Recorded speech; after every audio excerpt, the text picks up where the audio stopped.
Every man she destroyed thought he was stronger than the last one. Solomon has finished the story here. The young man followed, the ox, the fool, the bird, it's done. And now Solomon steps out of the narrative and grabs his son by the shoulders. This isn't a parable anymore, this is a father talking. Proverbs 7:24-25 says, "Now therefore listen to me, my children, pay attention to the words of my mouth. Do not let your heart turn aside to her ways, do not stray into her paths." He says it twice, listen to me, pay attention, 2 warnings back to back, and notice where he starts. The heart, not the feet, not the eyes, the heart. Because as we've seen all through Proverbs, the heart is the command center. Your feet follow where your heart has already turned. Back in Principle 86, the young man's feet took him to her street, but his heart had already made the turn long before that. Solomon is telling his son, guard the thing that young man didn't have.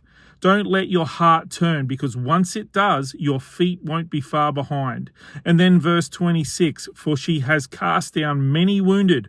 All who were slain by her were strong. That word strong in Hebrew is atsumim. It means mighty, powerful, numerous.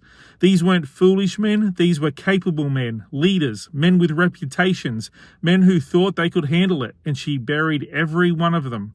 And that's the line every bloke watching needs to hear. You're not the exception. The strong ones weren't the ones who survived, they were the ones she destroyed. Strength without wisdom doesn't protect you, it just means you fall harder. And then there's verse 27. Her house is the way to sheol, going down to the chambers of death.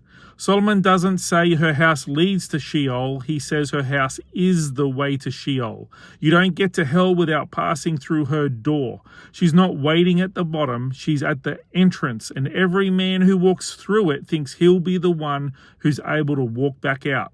So where is your heart turning right now? Not your feet, your heart.